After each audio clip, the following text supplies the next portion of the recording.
All right, so good morning. My name is Dr. Buchanan. I'm chair of the Adult Learning Committee and also president of Church Council. And today is our final class on faith and tolerance, gun violence. In this session, we're going to talk about how we should seek compassion for others. I did the first two classes, stating the rules for a conversation about sensitive topics. Talk to each other with kindness and respect. Learn what we might be uncomfortable sometimes as we listen to and learn from others. We will set loose ends and unfinished ideas. Police are a work in progress. Stay open to new perspectives and unexpected sources. And if we honor and respect each other, if we trust God and each other, if we actively engage each other in reflective give and take, and if we open our hearts and minds, the conversation will be more than just good, it will be great.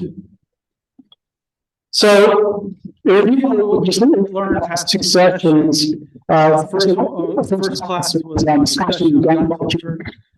There are 393.3 million personal firearms and growing in the United States. Fear and personal protection tops the reasons why 40% of all U.S. households have a gun in their home. Last week we discussed the gun violence in America. For this year alone, 2023 to date, as of yesterday, the gun violence deaths total 7,282, with 3,124 homicides, which is 43% of all deaths, and then 4,158 were suicides, which is 57%. So that averages this year alone 118 deaths per day. Cities, we saw the video last week, cities and states have recently public health shown for sure.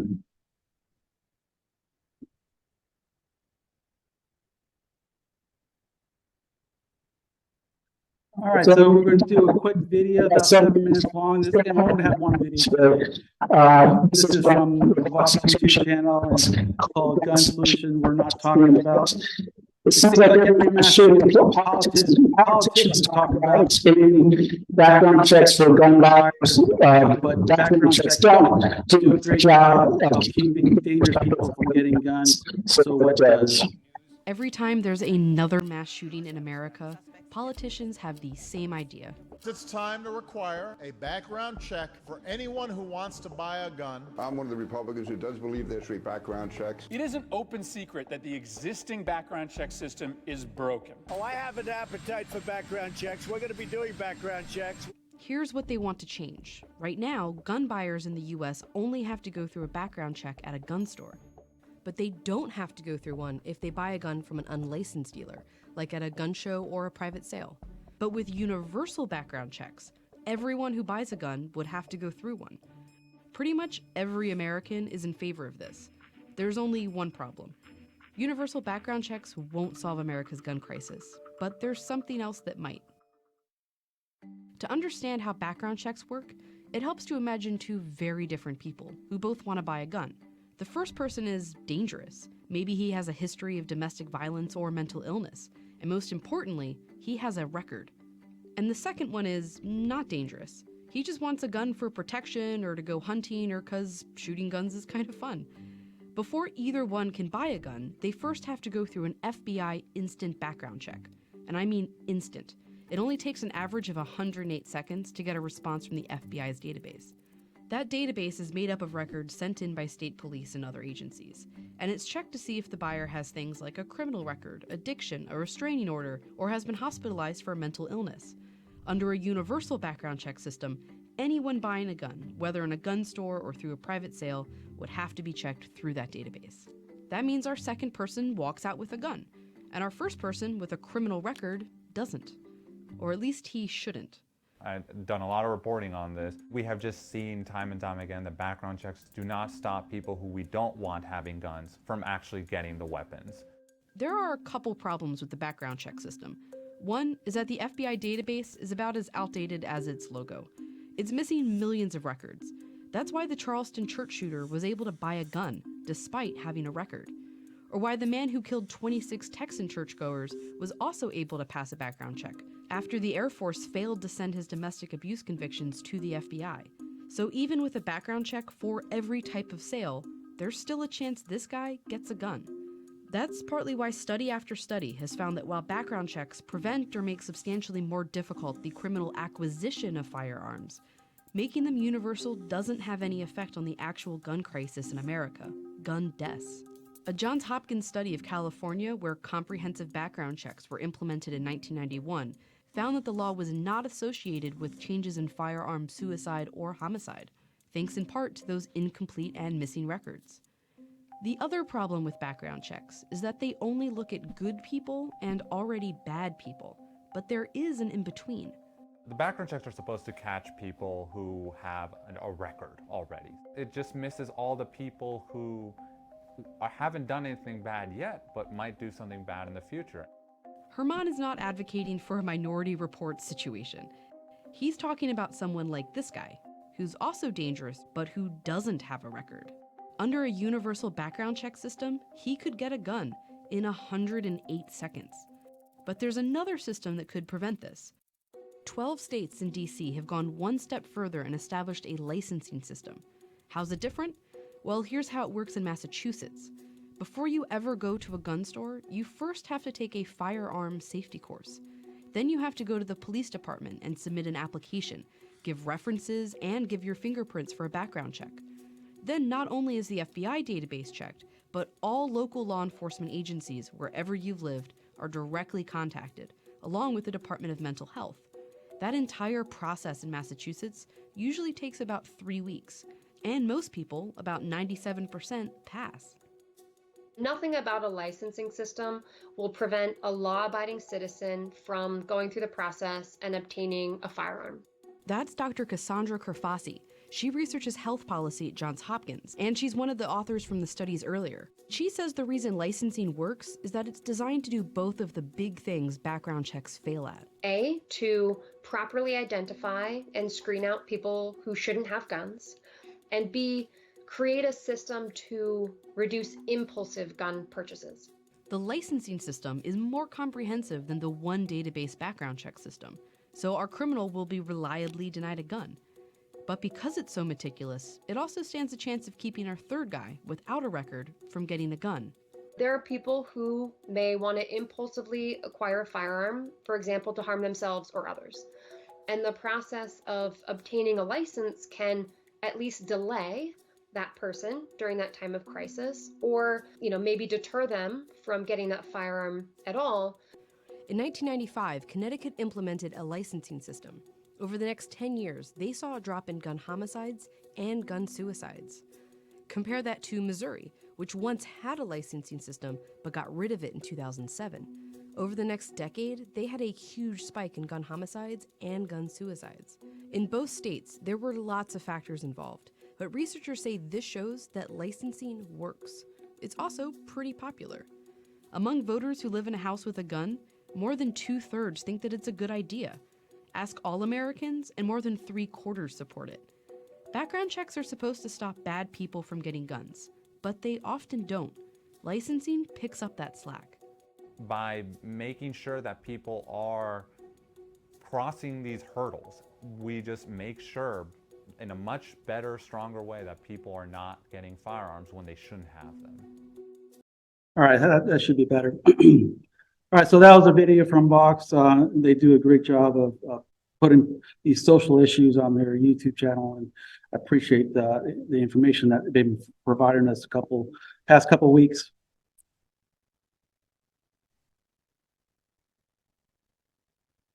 All right, so here's where I can do a little more speaking myself, but I'll ask for questions during each of these blocks of information. So what we talked about is gun culture, and then we talked about violence in America. So what do we do about it? So it's really a question of what are the recommendations? What's, going back to the first day, what's the silver bullet? There is no silver bullet. So what we're talking about is the Prevention Institute's summary of recommendations to prevent gun violence. And it's also, you can see it on the board or For those who are on YouTube, you can see that the website. The Prevention Institute is a national nonprofit organization to build prevention and health equity into key policies and actions at the federal, state, local, and organizational levels to ensure that the places where all people live, work, play, and learn to foster health, safety, and well-being. And they come up with 4 different main topics, and each topic will go into more detail. So first one is gun safety. It's reduce the imminent risk of lethality through sensible gun laws and a culture of safety. Second one is the underlying contributors to gun violence is to systematically reduce risk and increase resilience in individuals and families and communities. Third one is the prevention infrastructure is to enforce effectiveness and sustainability of efforts. And then finally, the fourth one is called New Frontiers. Continue to learn, innovate, and increase impact through research and practice. So the first one is gun safety, and there's 2 main sections of it with sensible gun laws, which is to reduce easy access to dangerous weapons by banning high-capacity magazines and bump stocks, requiring universal background checks without loopholes, instituting waiting periods, and reinstituting the assault weapons ban immediately.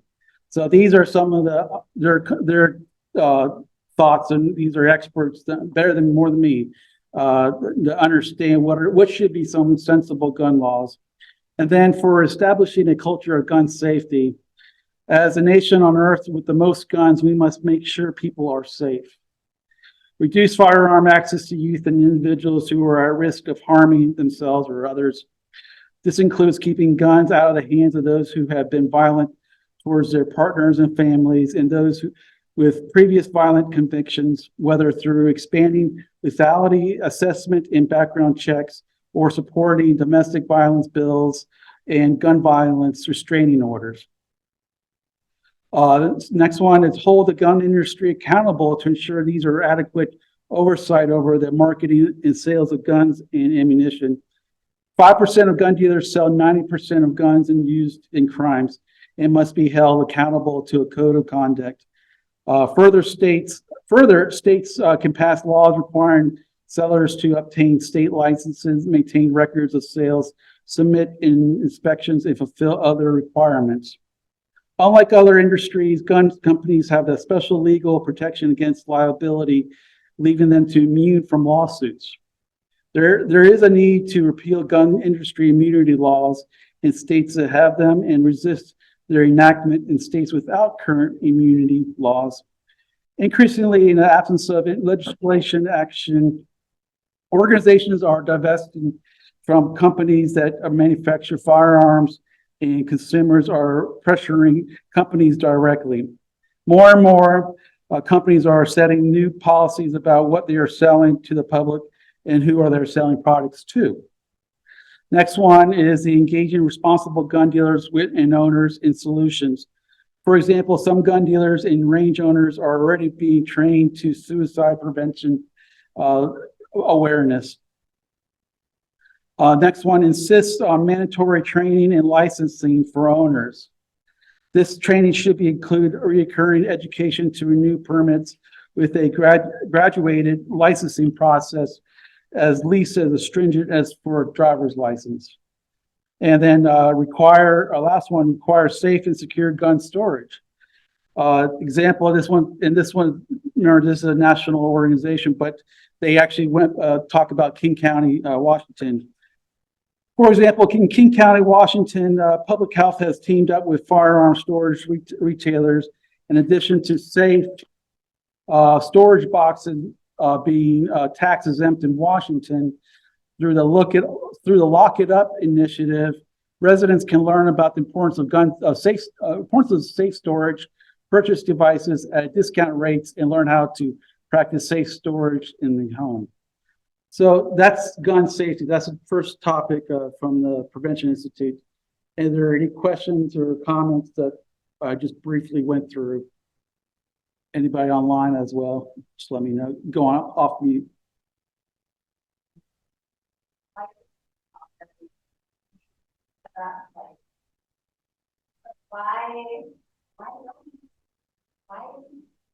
Be at this point in crisis and we're just talking about it. That's my question. It's kind of rhetorical, I get it, but yeah. Oops.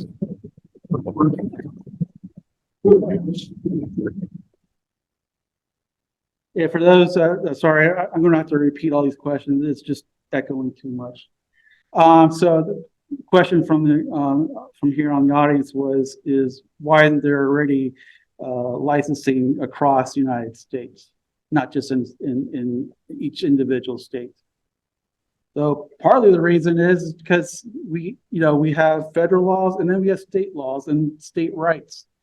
There are states that believe in, like what you saw in the video, that Massachusetts has a licensing process where in the video from last week we saw some young boy went to a gun store at 11 o'clock in the morning, bought a handgun, and by between 2 and 3 o'clock he had passed away. He killed himself. So with licensing, we're not telling the idea is not to stop having guns altogether, which that will never happen in the United States, in my opinion. But it's to make sure that your background checks and all the other your police records, your military records, your health records can say that you've gone through some training as well already, or remedial training or annual training, whatever the case is, that says that you wait 3 weeks to buy this gun. And then for the case of suicides, and we're going to talk about that at the end, is we all have to be loving nature of our neighbors, and be don't put a brown turn your head or away from somebody that looks like they need help. And so that maybe that 3 week period, that person that is contemplating suicide doesn't think can reevaluate themselves and say, okay, maybe life is better than just killing myself today. Yeah, I'm not sure licensing really accomplishes a lot. I mean, the young boy that murdered our son bought a pistol for $100. There's so many guns in circulation that, if they wait 3 weeks, you can go on to high school and get it bought. And worse still, the ammunition came from a Mukilteo residue, you can ammunition locked up. Yeah, and in that case, in your case, unfortunately, licensing, we don't have that in Washington. I could go into this gun store and buy a AR-15, this afternoon if I wanted to. I'm not going to, but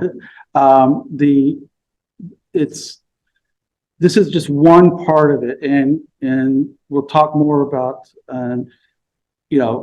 what other approaches we have. I'm getting ahead of myself, but the real answer is it's a multiple process, everyone coming together and through legislation, through looking at your neighbor and loving your neighbor. So, but the one thing I did like about when I read about this is that you get tax-free purchase or a 10% discount buying a gun safe. And one thing everyone here has been talking about online is that we're all accountable. If you're a parent and you have a gun or whatever firearm you have, you keep it locked up and you keep the bullets, ammunition away from it, not inside the gun, ready to lock and load on somebody. So that's gun safety. Any other questions?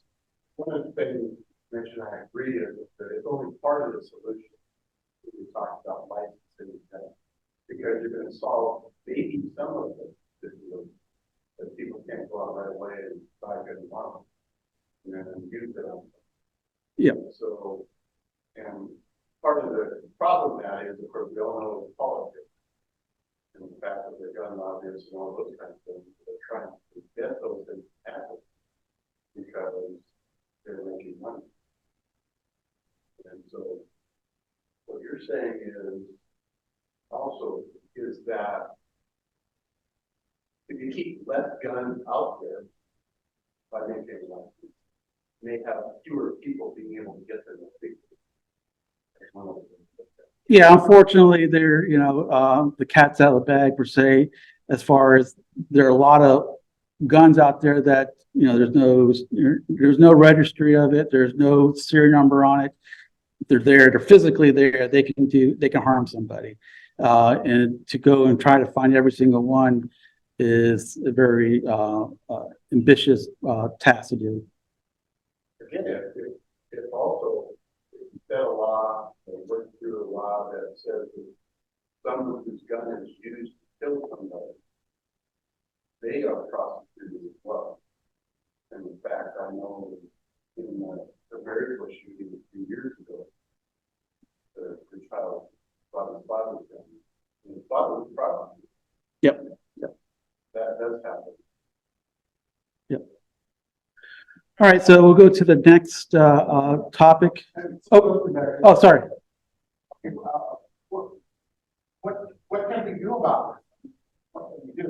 Do we call our senators? Do we give somebody money? What do we do? You have to have a cause here. Correct, and we'll talk about that. Okay. All right, so next one is from the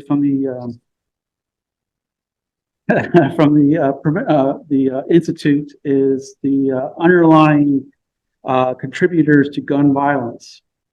So there's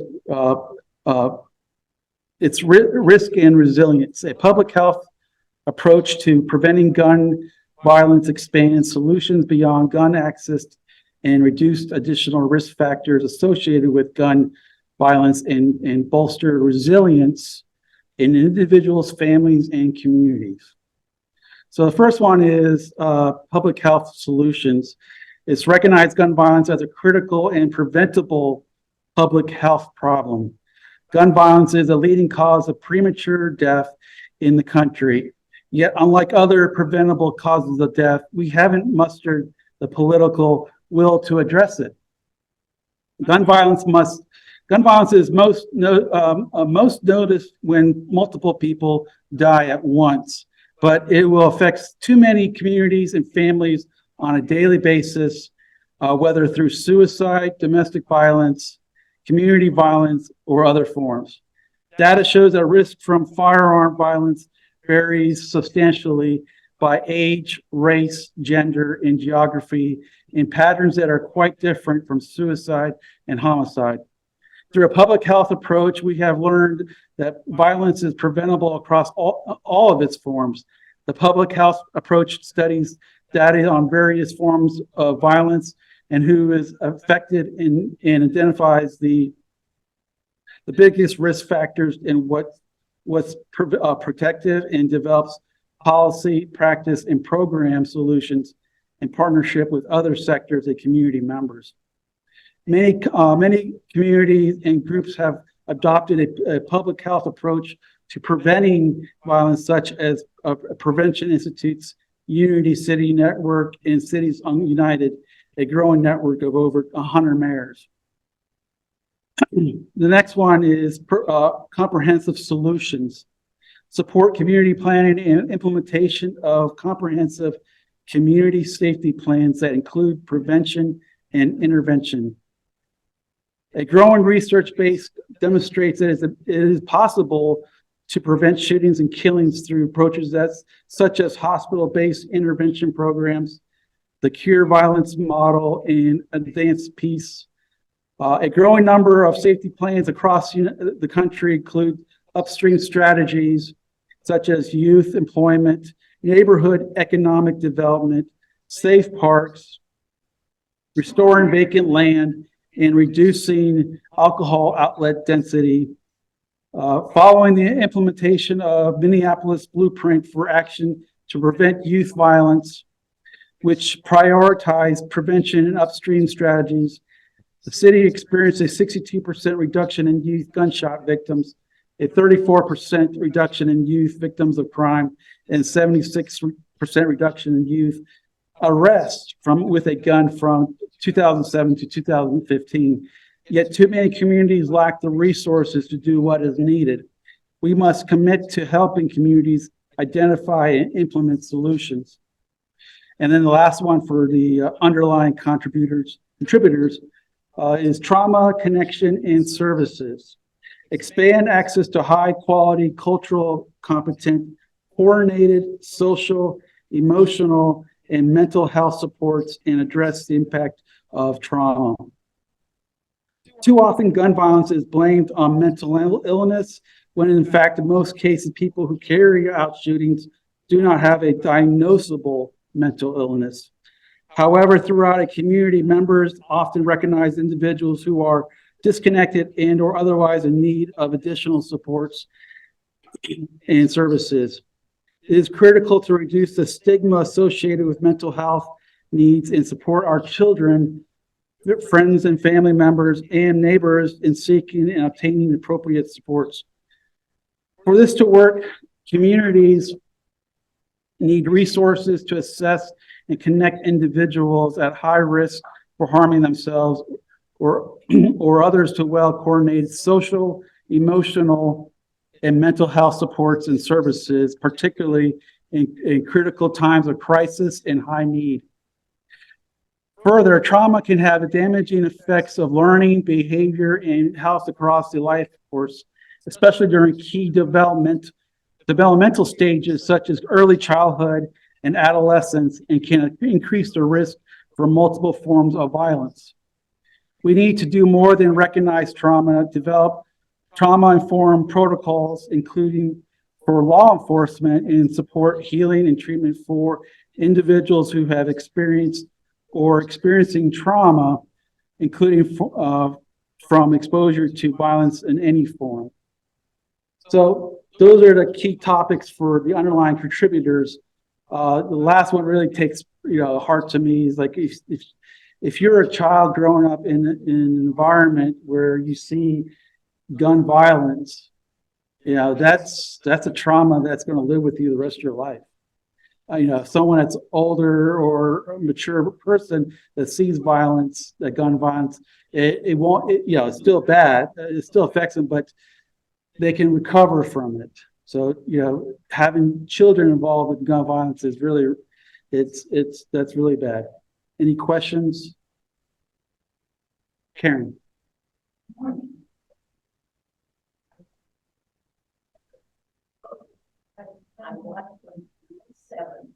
So let me try this.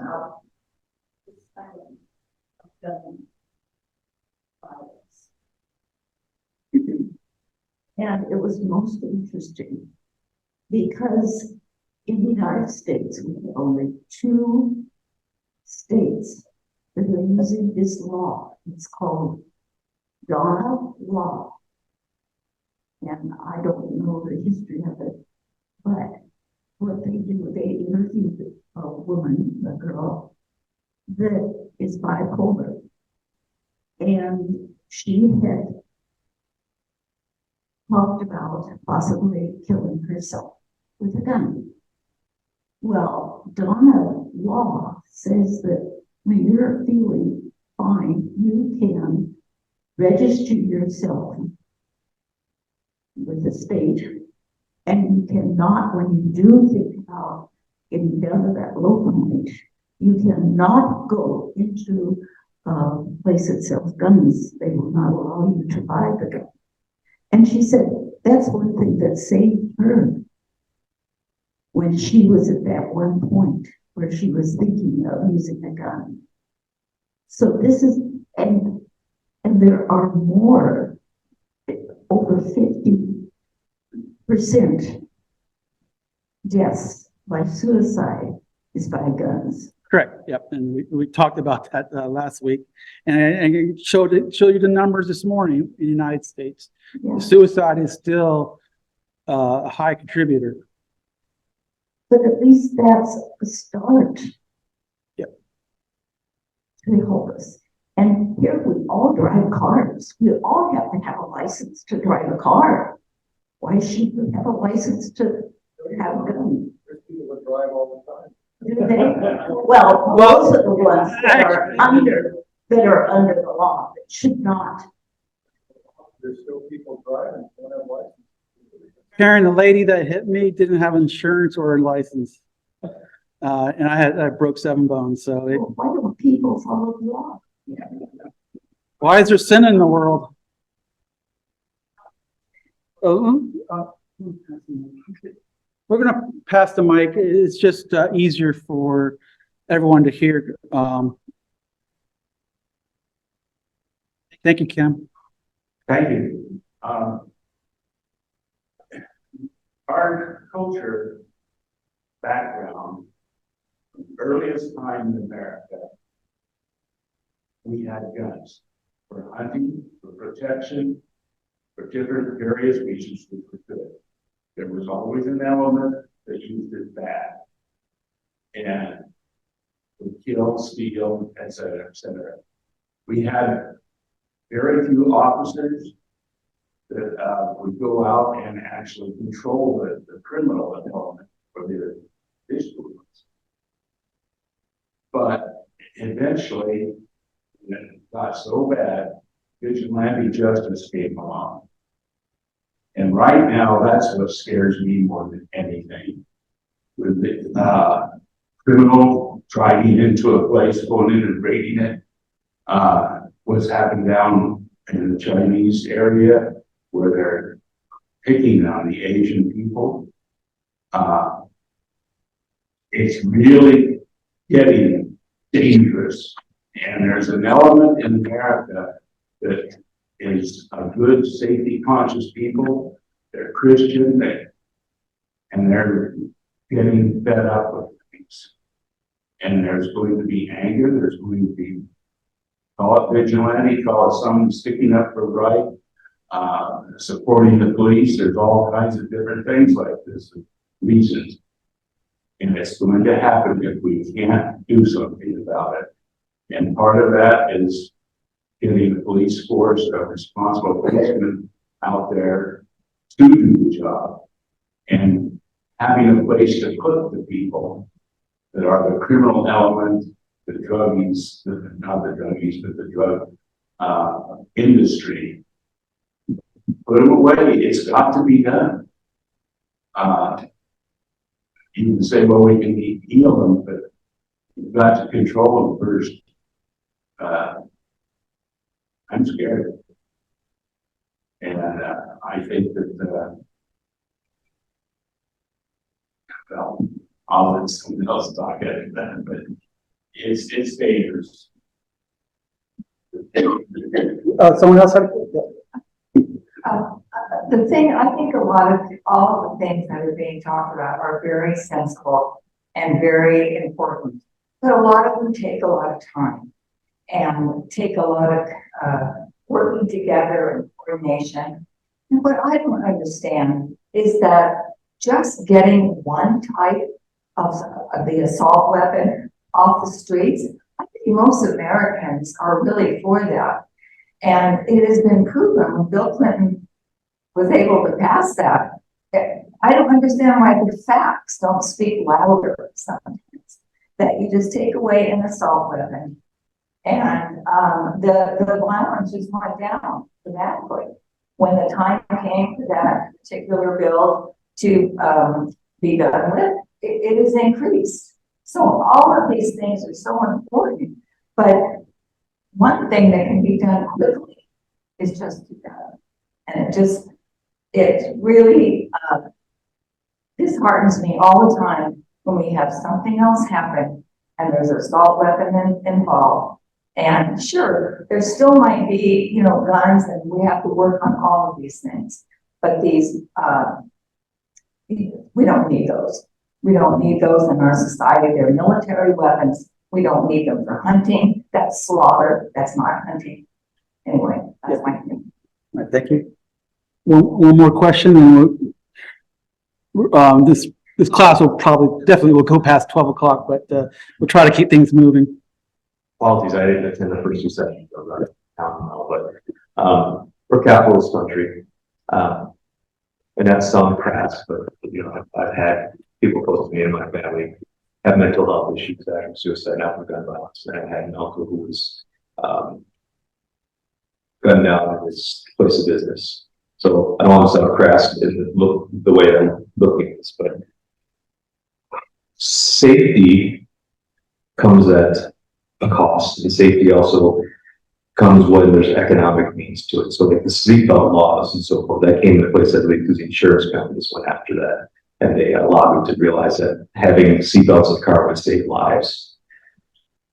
The other side is taxes. These are both politically pushed. So I'm not sure how much people have thought about this, but you know, 57% of people with dying of gun violence is due to mental illness and first suicides. When that tax the bullets and those taxes will go to fund mental health programs. No one seems to have a actual idea of how to fund the mental health programs, because they always say you have to rob Peter, pay Paul, pay for the social service. Well, let's create a new revenue stream for this by taxing bullets or whatever else. The other side with insurance is, you know, fortunately, a case like yourself, Mark, who pays for your medical bills and everything? It's unpaid auto, you know, no fault auto insurance, right? So as much as there's a lot of good gun owners that want to do the right thing, I think that they would be encouraged to not go after the bad ones, but at the same time, well, we need to have insurance because there's so much liability here. So they're going to pay and they're going to actually speak up to have sensible gun laws and sensible gun insurance, because their insurance rates go up because they're protecting all the people that are not law abiding. So those are two ideas that I think that I'd love to hear if there's anybody that knows about either insurance or taxes, using an economic means to actually solve problems and fund programs to reduce gun violence. Thank you. Thank you, Ken. Move around.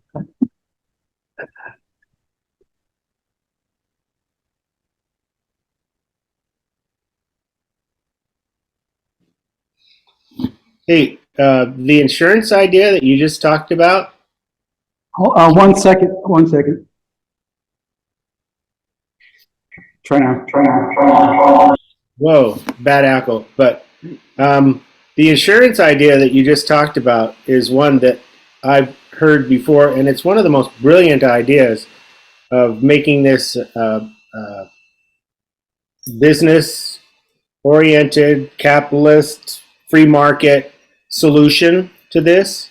Because if you require everyone to get liability insurance, your people who do the calculations at the insurance companies are going to ask questions like, do you have a gun safe? What sort of weapons do you have? And they'll calculate the rate of how much you're going to be paying for your liability insurance. And the less you adhere to gun safety rules, the more your insurance is going to be.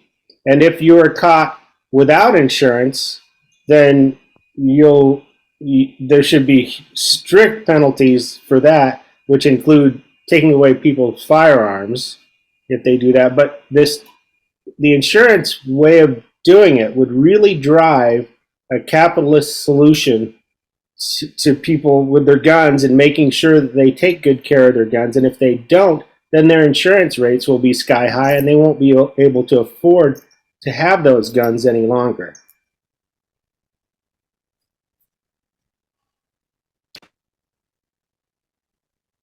Yeah, thank you, Mark. Jeff, you said you mentioned the tactical solution. I've heard that one before, and I've thought about it before too. And you could say, okay, that's a great idea. Would that preclude people from using a gun safely at a shooting range, say, something like that? Hey, my bullet's going to get taxed. I'm not going to go out and waste my money that way. I don't know. I've heard that one as well. Yeah. For the sake of time,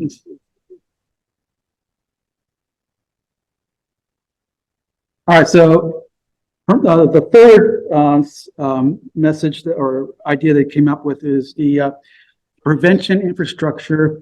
Beyond addressing the risk and underlying factors of gun violence, a public health approach also entails building a prevention infrastructure with mechanisms for scale, sustainability, and effectiveness. The Unity Roadmap is a tool to support prevention infrastructure. And one of them is, the first one is the support gun violence research. It's to ensure that the Centers of Disease Control, CDC, and prevention and others have the resources to study this issue and provide science-based guidance.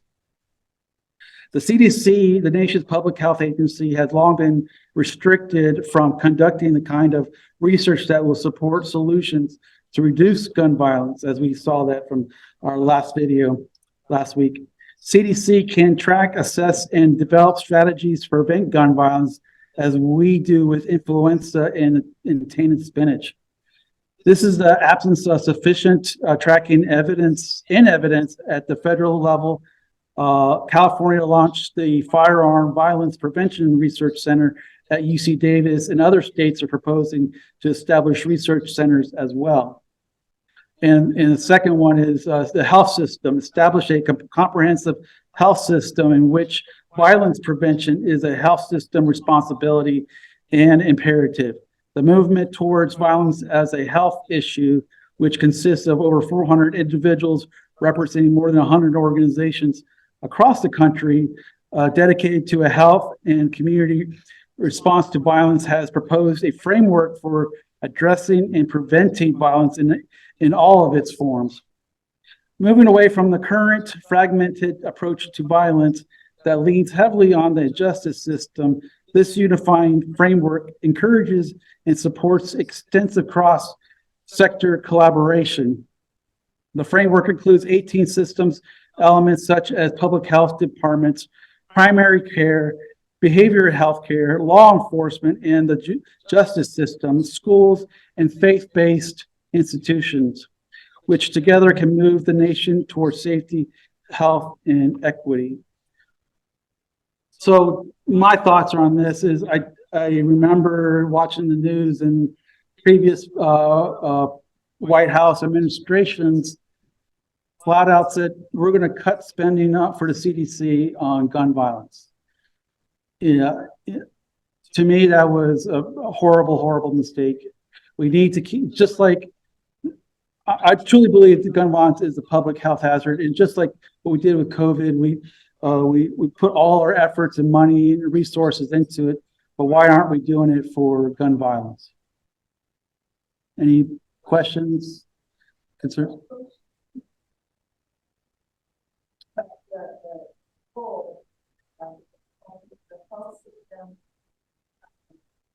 Social media that is so in many ways documented. The bullying, the conspiracy theories, all of that. Are these some of the organizations working to include that piece too?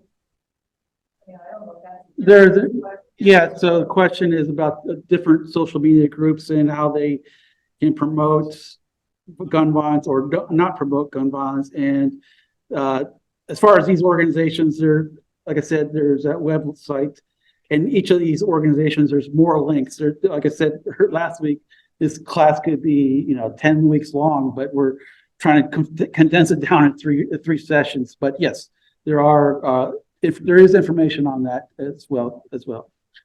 Let me just go into the last, go to the next groups, and we'll go a little bit, I won't detail as much as I did the other ones, but so New Frontiers, a public health approach, includes continuous learning and innovation to increase impact through research and practice. These emerging areas require further examination and are important additions to reducing the impact of gun violence in our society. And the first one is community healing, prevent community trauma. The next one is mental health and well-being, invest in communities to promote resilience and mental health and well-being. Next one, support healthy norms in masculinity. Explore the pathways between gun violence and harmful norms that have been about maintaining power and privilege. The majority of men do not participate perpetuate or engage in gun violence, However, the majority of people who use guns against others and themselves are boys and men. For instance, the majority of the mass shooters over the decades have been men. And how do expectations about masculinity in different cultural contexts that promote domination, control, and risk-taking connect to distress, bias, and discrimination and gun violence continuation?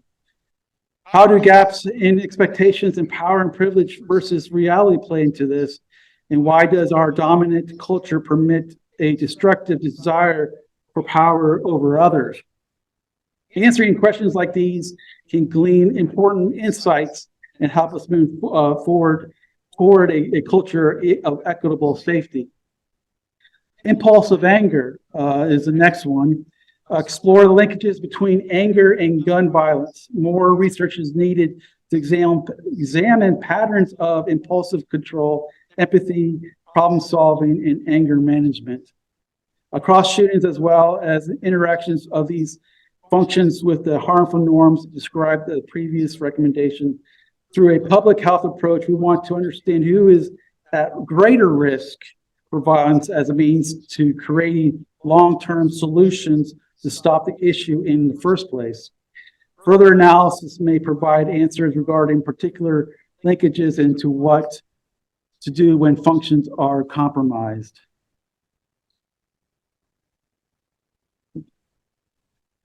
And there's three more for New Frontiers is the economic development, reduce concentrated disadvantage and invest in employment opportunities. As Reverend Gregory Boyle has long said in his work in the East Los Angeles, nothing stops a bullet like a job. Lack of employment opportunities increase the risk for gun violence, and on the other hand, economic opportunity protects against violence. Promoting equitable access to education programs, job training, and employment programs with mentorship for residents of neighborhoods with concentrated disadvantage, especially young people, can be effective in reducing gun violence. For example, a study of One Summer Chicago Plus, a jobs program designed to reduce violence and prepare youth for some of the city's most violence neighborhood for the labor market, saw a 43% drop in violent crime arrests and participants. Further, neighborhood-based economic development strategies such as business improvement districts that bring public and private partners together to invest in neighborhood services, activities, and improvements have also been shown to reduce violence, including gun violence. The next one is the law enforcement violence. To establish accountability for sworn officers in private security, ensure that people in security industries examine disparities regarding who they protect versus who is most often harmed as a result of their actions. Next one, and the last one, is technology. Advanced gun safety and self-defense technology.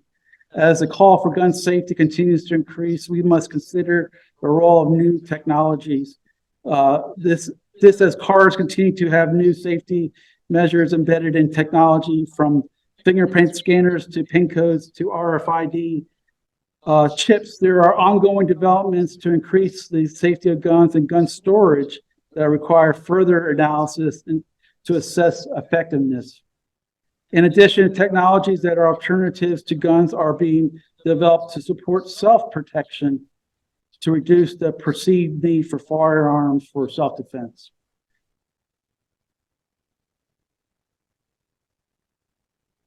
There's a lot we just talked about, I read and conveyed to you guys.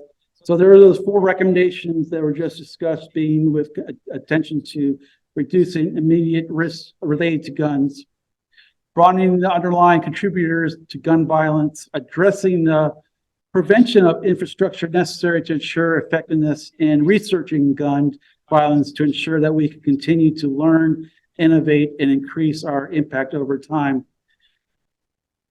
We already talked about this, but I want to reiterate, can one program or policy alone significantly reduce gun violence. Just me talking, trying to read four, 5, 6 pages. There's so much out there. It's not, you know, John, you were talking about, so what is the solution? It is definitely not a one solution that fits all. It's there are individual things we can do, like the registration. I think that would help reduce gun violence. And it may not be the only solution. It's not an only solution. Yeah, that's what I'm trying to say. Does one policy say do we do one thing and that's a cure-all? Well, there is. I mean, in New Zealand, Get rid of guns. Australia did it. Get rid of guns. But how, you know, that's why we talked. They didn't get rid of it. Well, but they reduced. There's, you know, the civil model for that. You just don't have the will to do it. They were voluntarily give up, veterans voluntarily give up. What can happen?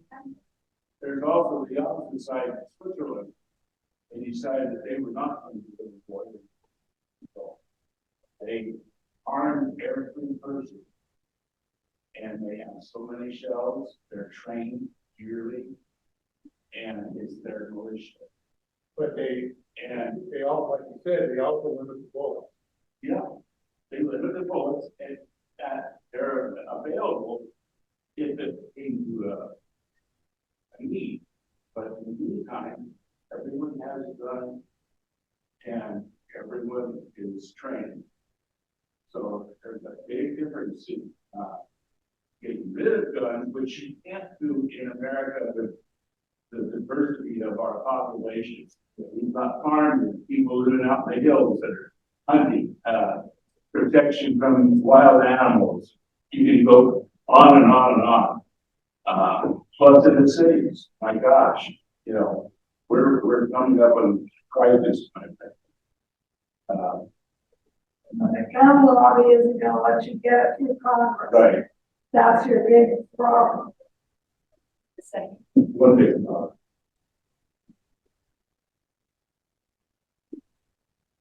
Well, I think one thing that we've pretty much agreed on is that there is no one solution. There is no way to totally prevent gun violence.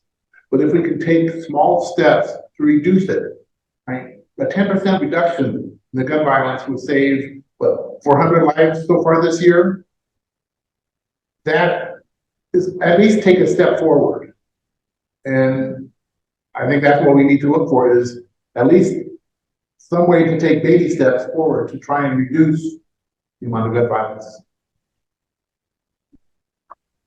Yep.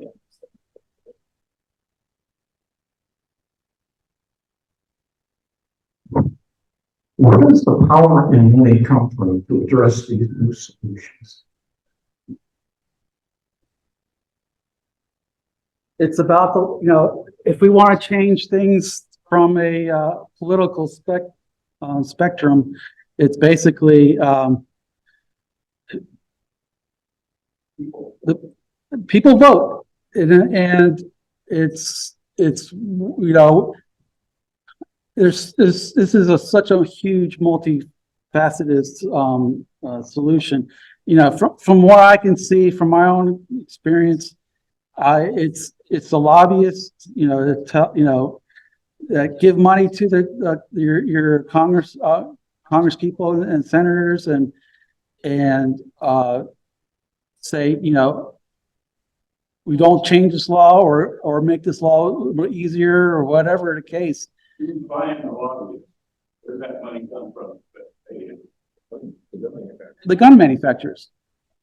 And if you're, you know, I don't want this conversation to be, you know, about, you know, anything about the NRA. It's, you know, we know there's a problem with that. Yeah, we know there's good and bad things about it. But one question about where the money comes from. Some of it's private and it's black market money. There's a company called Axon that's got a big R&D based here in Seattle. I think they're based out of Arizona. So Axon's mission is to make the bullet obsolete.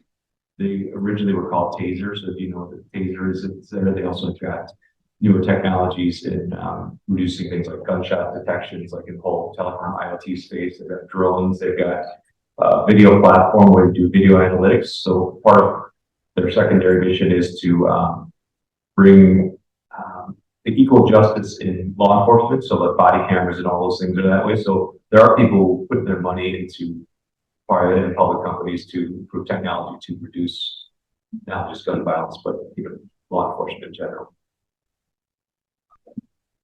Technology also can go the other way, and with the ability to print, you can create weapons without registration. Yeah. I do know somebody that did that. That scares me as well. All right, so we're getting close. We're getting close to 1 hour of class, but let's talk about the faith part of it. So let me just read some of this stuff. We'll be done in about 5 minutes or so. So the ELCA, Evangelical Lutheran Church of America, did a social message on community violence back in April 18, 1994, and then they reprinted it in 2020.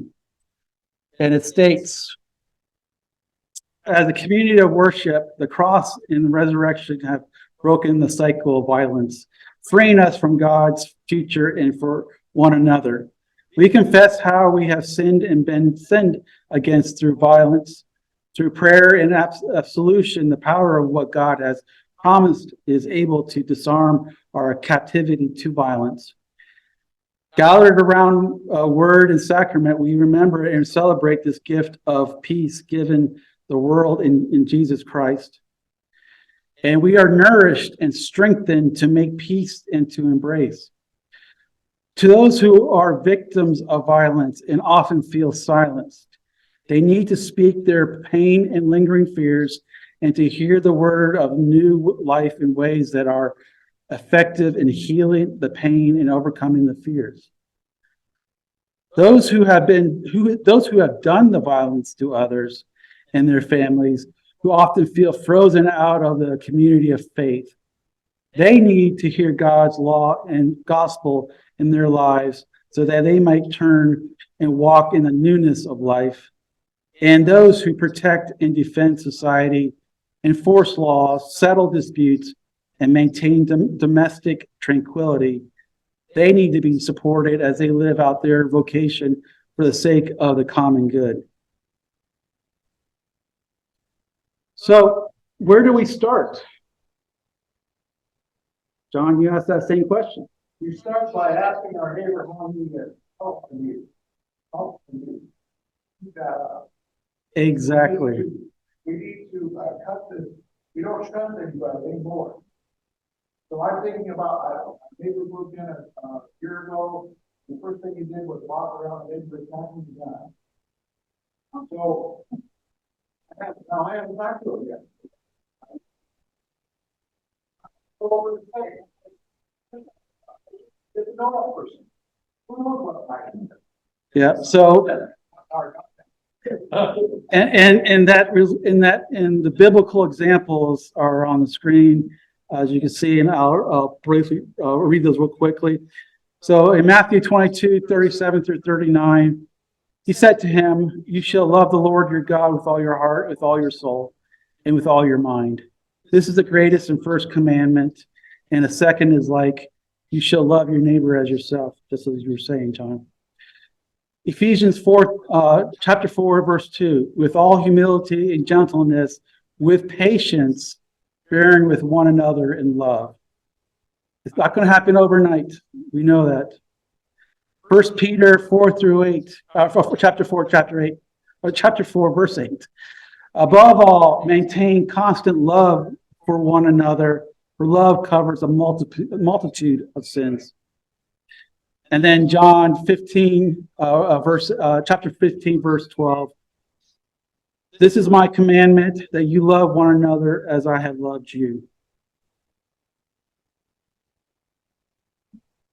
God says, "You love one another as I have loved you." Romans 13, 8 through, chapter 13, verses 8 through 10, heading with a love for one another. Owe no one anything except to love one another, for the one who loves another has fulfilled the law. The commandments: you shall not commit adultery, you shall not murder, you shall not steal, you shall not covet, and any other commandment are summed up in this word: love your neighbor as yourself. Love does no wrong to a neighbor, therefore love is fulfilling of the law. And that ends my presentation, but let me stop sharing. So we talked about all these different approaches. And when you love somebody, love your neighbor, love your family members, your neighbors, your community, your church, your country, the world as we know it. We've gone through all these different classes about race, gender, climate justice. It all boils down to loving your neighbor. And not that this is the end of our adult learning series on that. We'll continue. And somebody has something?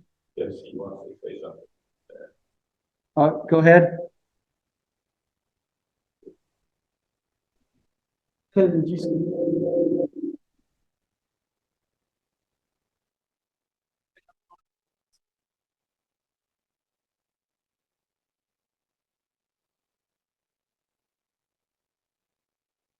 Not talking. All right, so no worries.